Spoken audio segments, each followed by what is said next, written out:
नमस्कार, वंदे भारत में आप सभी का स्वागत करती हूं। मैं हूं आपके साथ पूर्णिमा मिश्रा और वंदे भारत में आज जिन खबरों पर रहेगी उसमें सबसे पहले बात करेंगे एक बड़ी चुनौती की, जलवायु परिवर्तन। आजकल ये शब्द काफी अहम है। दुनिया में कई जगहों पर ग्लोबल वार्मिंग का असर भी दिखने लगा है और आलम यह है कि दुनिया में तेजी के साथ टेम्परेचर बढ़ रहा है और ऐसे में दुनिया के देश इसके समाधान को निकालने के लिए हर साल जुटते हैं। इस बार दुबई में एक साथ इकट्ठा हुए जहां पर COP28 की बैठक हो रही है और इस बैठक में शिरकत करने के लिए प्रधानमंत्री नरेंद्र मोदी दुबई पहुंचे, जहां से उन्होंने दुनिया की सेहत सुधारने के लिए मंत्र दिया। इधर पिछले कुछ दिनों से कई राज्यों में राज्यपाल और सरकार के बीच संग्राम जारी है। कुछ दिन पहले पंजाब के राज्यपाल पर सुप्रीम कोर्ट ने तल्ख टिप्पणी की थी, तो अब तमिलनाडु के राज्यपाल को सलाह दे दी गई। राज्यपाल और सरकार दोनों हमारे संविधान के अहम बॉडीज में से एक है। ऐसे में सवाल उठता है कि सरकार राज्यपाल के बीच जारी संग्राम पर कब पूरी तरीके से ब्रेक लगेगा। पिछले कुछ दिनों से डीफेक बहुत चर्चा में है। आलम यह है कि केंद्र सरकार इसको लेकर कानून बनाने की तैयारी में है और इसी बीच डीफेक का ऐसा मामला सामने आया जिससे यह पता चल रहा है कि जालसाजों को ठगी का एक नया हथियार मिल चुका है। इस पर जल्द से जल्द कानून बनाकर लगाम लगाने की भी जरूरत है। इन्हीं खबरों की बात करेंगे, लेकिन सबसे पहले दुबई की खबर, क्योंकि दुबई में COP28 समिट शुरू हो चुका है। 12 दिन तक इसका आयोजन होगा और इस समिट में शिरकत करने के लिए ज्यादातर देशों के लीडर समेत प्रधानमंत्री नरेंद्र मोदी भी पहुंच चुके हैं। इस शिखर सम्मेलन का काफी हल्ला है, हालांकि इसका राजनीति और आर्मी पावर से कोई लेना देना नहीं है, बल्कि एक क्लाइमेट चेंज पर फैसले लेता है। सम्मेलन में प्रधानमंत्री नरेंद्र मोदी ने दुनिया को बड़ा मंत्र दिया और उन्होंने one earth, one family, one future को लेकर सभी की भागीदारी को जरूरी बताया। पीएम मोदी ने यूएई के राष्ट्रपति मोहम्मद बिन जायद अल नहयान से मुलाकात की और दोनों ने एक दूसरे को वेलकम भी किया। समिट के इतर वो कई देशों के राष्ट्राध्यक्षों और प्रधानमंत्री से भी मिल रहे हैं और इसी दौरान इटली की प्रधानमंत्री जॉर्जिया मेलोनी और प्रधानमंत्री मोदी की गर्मजोशी से मुलाकात की तस्वीरें आई।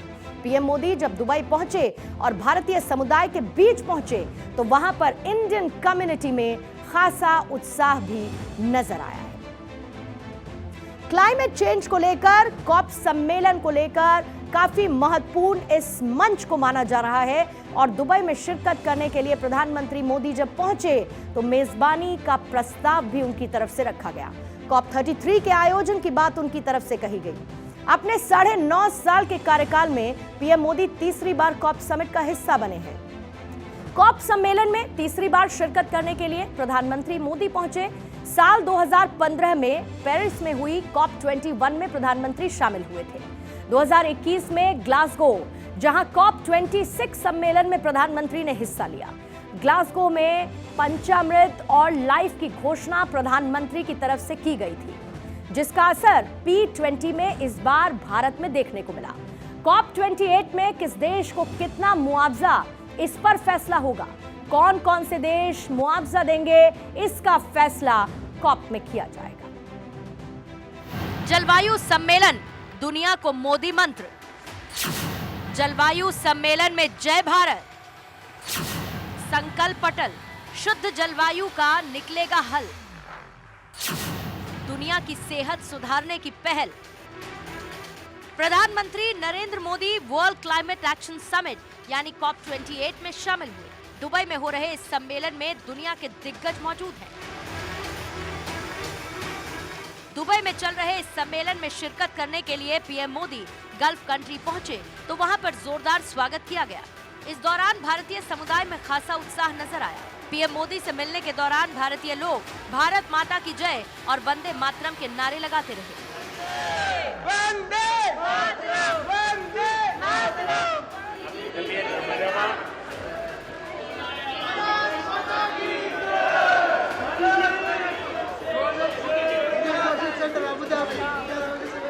इसके बाद पीएम मोदी दुनिया की सेहत सुधारने को लेकर अपनी बात रखते नजर आए। दुनिया को मंत्र दिया। उन्होंने कहा कि one earth, one family, one future को लेकर सभी की भागीदारी जरूरी है। साथ ही पीएम मोदी ने मेजबानी का प्रस्ताव रखा। फ्रेंड्स, भारत ने अपनी G20 प्रेसिडेंसी में one earth, one family one future की भावना के साथ क्लाइमेट के विषय को निरंतर महत्व दिया है।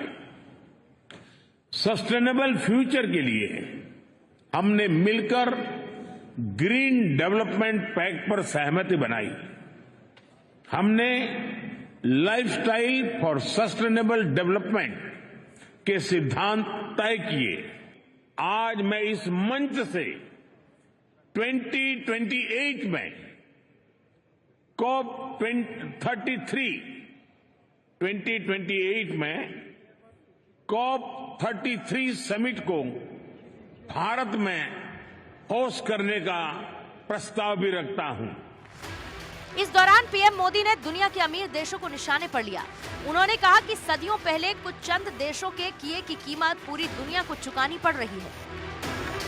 ग्लोबल कार्बन एमिशंस में हमारी हिस्सेदारी ओनली 4% से भी कम है। भारत विश्व की उन कुछ इकोनॉमीज में से एक है जो एनडीसी टारगेट्स को पूरा करने की राह पर है। दुनिया में जलवायु संकट बढ़ता जा रहा है और इससे निपटने के लिए जो कदम उठाए जा रहे हैं उसकी रफ्तार धीमी है। इस चुनौती के बीच दुबई में आयोजित COP 28 समिट काफी अहम है। 30 नवंबर से 12 दिसंबर तक शिखर वार्ता चलेगी। दुनिया में कार्बन उत्सर्जन को कम करने के लिए जितने धन की जरूरत है उतना उपलब्ध हो पाएगा या नहीं, ऐसे में आपको COP 28 के बारे में बता देते हैं। COP का मतलब कॉन्फ्रेंस ऑफ पार्टीज है। COP 28 संयुक्त राष्ट्र की जलवायु के मुद्दे पर 28वीं बैठक है। इस समय COP में 192 देश सदस्य हैं। COP की पहली मीटिंग मार्च 1995 में बर्लिन में हुई थी। Climate change for United Nations framework convention on climate change में शामिल सदस्यों का सम्मेलन है। पीएम मोदी तीसरी बार जलवायु परिवर्तन शिखर सम्मेलन में शिरकत करने पहुंचे। इससे पहले पीएम मोदी ने 2021 में ग्लासगो में हुए COP 26 सम्मेलन में हिस्सा लिया था। तब उन्होंने क्लाइमेट चेंज से निपटने के लिए पंचामृत नीति और मिशन लाइफस्टाइल फॉर एनवायरनमेंट की घोषणा की। जिस तरह से दुनिया में जलवायु परिवर्तन दिख रहा है, तापमान में लगातार इजाफा हो रहा है, वैसे में COP 28 सम्मेलन की अहमियत बढ़ जाती है, क्योंकि माना जा रहा है कि इस सम्मेलन में जलवायु बचाने के लिए ठोस रोड मैप पर सहमति बन सकती है। Bureau report, Bharat 24। राज्य विधानसभा से पारित विधेयकों को मंजूरी देने में राज्यपालों की हीला हवाली पर सुप्रीम कोर्ट सख्त है। कुछ दिन पहले देश की सबसे बड़ी अदालत ने पंजाब के गवर्नर पर सख्त टिप्पणी की थी और अब तमिलनाडु के राज्यपाल को सुप्रीम कोर्ट ने सलाह दी थी। कोर्ट ने कहा कि राज्यपाल को मुख्यमंत्री के साथ बैठकर लंबित विधेयकों से संबंधित मुद्दों का समाधान निकालना चाहिए।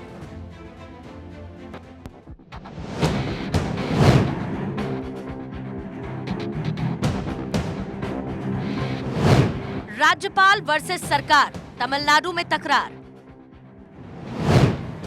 सीएम गवर्नर की लड़ाई सुप्रीम कोर्ट तक आई। सरकार राज्यपाल में संग्राम, कब होगा युद्ध विराम। केरल, पंजाब और तमिलनाडु के राज्य सरकारों और राज्यपाल के बीच सब कुछ ठीक नहीं है। राज्य सरकार और राज्यपाल के बीच तकरार बढ़ गई है। आलम यह है कि सुप्रीम कोर्ट को हस्तक्षेप तक करना पड़ रहा है। विवाद की जड़ में राज्य विधानसभा से पारित विधेयकों को राज्यपाल की ओर से रोककर रखना रहा।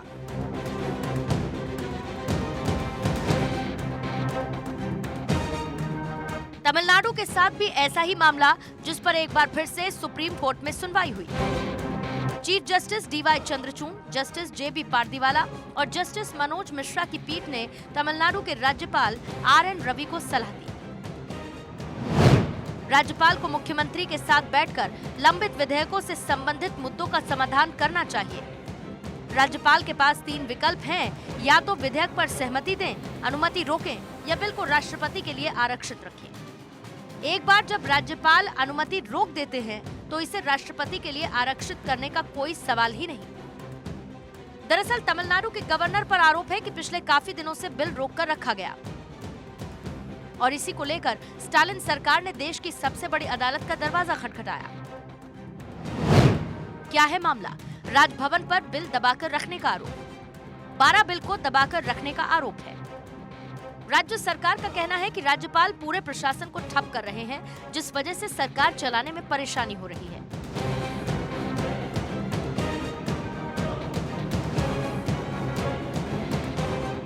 जैसे तमिलनाडु में टकराव बढ़ा है, वैसे ही कई राज्य ऐसे जिसमें राज्यपाल और सीएम के बीच खींचतान चलती रहती है।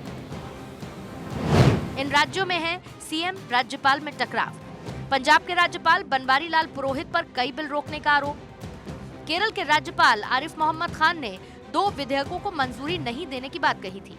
लोकायुक्त संशोधन विधेयक और केरल विश्वविद्यालय संशोधन विधेयक को मंजूरी नहीं देने की बात कही।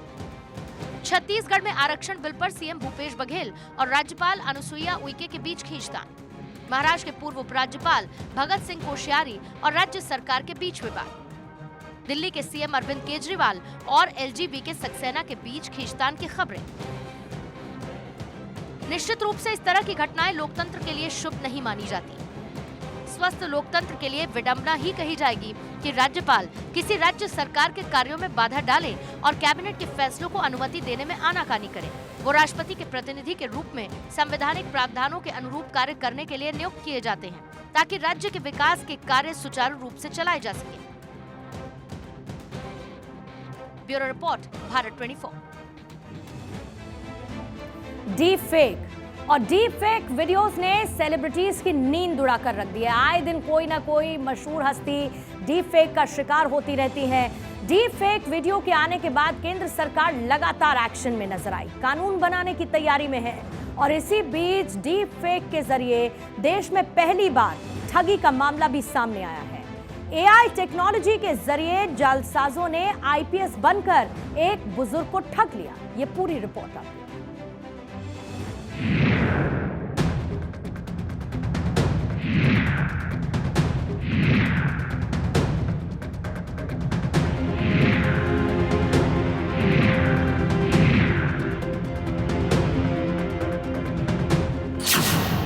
डीप फेक का जाल, बुजुर्ग बन गए शिकार।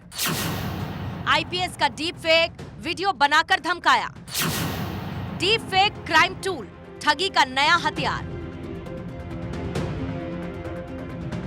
डीप फेक यानी ठगी का नया हथियार। जी हाँ, सुनने में आपको अजीब लग रहा होगा, मगर ये 100% सही है। कैसे? पहले तो इस वीडियो को देखिए।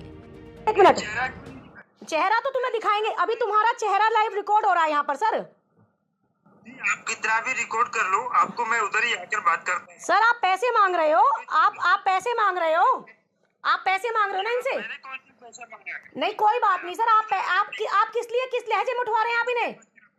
कोई बात नहीं, आप उठवा रहे हैं। आप मोबाइल पर कैद इस तस्वीर में कोई पुलिस अधिकारी दिख रहा है। वो एक बुजुर्ग को जबरन उठाने की बात कह रहा है। तस्वीर यूपी के रिटायर्ड एडीजी स्तर के अधिकारी की है, जबकि हकीकत में कोई और है। अब आपको पूरा मामला समझा देते हैं। ये है गाजियाबाद के हरसाफ गोविंदपुरम के अरविंद शर्मा। इनकी उम्र 74 साल है। इनके पास एक वीडियो कॉल आया। आईपीएस अधिकारी बनकर वीडियो कॉल की गई। बुजुर्ग को डराया धमकाया गया। उनसे कहा कि अगर वो पैसा नहीं देंगे तो उनके खिलाफ फेक केस दर्ज कर जेल भेज दिया जाएगा। डीप फेक के जरिए बुजुर्ग से 74,000 रुपए ठग लिए गए। फैक्ट्री में था तो वहाँ पे कॉल आती है, मिसेज मेरे साथ थी, तो एक आईपीएस अधिकारी उन्होंने कहा हम द्वारका दिल्ली से क्राइम ब्रांच से बोल रहे हैं, दिल्ली से, तो आपके 2 फोटो वायरल हो रहे हैं और हम आपको अरेस्ट करने के लिए आ रहे हैं अभी।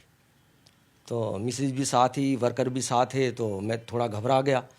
फिर उनका 5 मिनट बाद फिर फ़ोन आता है कि ऐसा है, संजय सिंह का एक मैं नंबर भेज रहा हूँ, आप उससे सेटलमेंट करके और अपने फ़ोटो क्लियर कराओ और जो उनकी क्लियरेंस की रिपोर्ट मुझको दिलवाओ। हम जो है पहले साइबर सेल में गए कोतवाली शहर में। फिर क्या पुलिस का क्या एक्शन है अभी तक? अभी तक कुछ नहीं है। क्या कह रही पुलिस उसमें? उन्होंने तो रिपोर्ट लगा दी है, उसमें कह दिया, पूछ रहे हैं कि हमें कोई क्लू नहीं मिला, सब ये फेक है। अब आपको पूरी तरह से बताते हैं कि किस तरह से बुजुर्ग अरविंद शर्मा ठगों के गिरोह में फंस गए। अरविंद शर्मा के साथ 22 अक्टूबर को ठगी की शुरुआत हुई। फेसबुक पर अनजान शख्स ने अरविंद शर्मा को फ्रेंड रिक्वेस्ट भेजी। इसी के साथ जालसाजों के जाल में बुजुर्ग फंसते चले गए। बुजुर्ग को एक न्यूड वीडियो भेजा जाता है। राजस्थान में किसकी सरकार बनेगी, इसका सस्पेंस 3 दिसंबर को खत्म हो जाएगा, लेकिन बीजेपी आश्वस्त है कि वो 120 से 150 सीटों के साथ सरकार बनाने जा रही है। 9 नवंबर 2023 को द जेसी शो में डॉक्टर जगदीश चंद्र से इस बारे में जब सवाल किया गया तो उन्होंने जवाब क्या दिया, आपको सुनवा देते हैं। सर, दिल्ली और जयपुर में जो बीजेपी का शीर्ष नेतृत्व है वो इस बात को लेकर आश्वस्त नजर आ रहा है कि 120 से 150 सीटें बीजेपी जीतकर राजस्थान में सरकार बनाने वाली है। आपका क्या आकलन है? उनका भरोसा अपनी जगह सही है। मानसिंह होटल में पीयूष गोयल जी मिल गए थे वहाँ पे, ऐसे पूछा राजस्थान के क्या हाल है। मैंने कहा सर आप बताइए कि हम बना रहे हैं सरकार 130-140 वोट के साथ बना रहे हैं। अब 140 की थ्योरी कहाँ से चली? आज से 6 महीने पहले एक बड़े नेता राजस्थान के जो दिल्ली में हैं अभी इस समय जो है, उन्होंने कहा कि 140 सीटें आएंगी, भविष्यवाणी कर दी और उनके हिसाब से भविष्यवाणी सही होने वाली है। अब जो सर्वे जिस तरह के आ रहे हैं उनकी पार्टी के हिसाब से मिनिमम है 115-18 और मैक्सिमम 140। हालांकि एक व्यक्ति ने कहा कि सुनामी आएगी, बड़े नेता ने कहा 150 सीट लाएंगे हम, ठीक है। और अरुण सिंह तो इतने उत्साहित थे, मैंने सुना किसी से उन्होंने कह दिया 170 लाऊंगा मैं। अब अरुण सिंह तो अरुण सिंह है, वो तो एक बात अलग है, ठीक है ना। लेकिन अगर आप लॉजिक और सब सर्वे वर्वे के हिसाब से अगर आप चलते हैं तो भाजपा 115 और इसके बीच में जो स्थिति है वो ऐसा दिखाई देती है।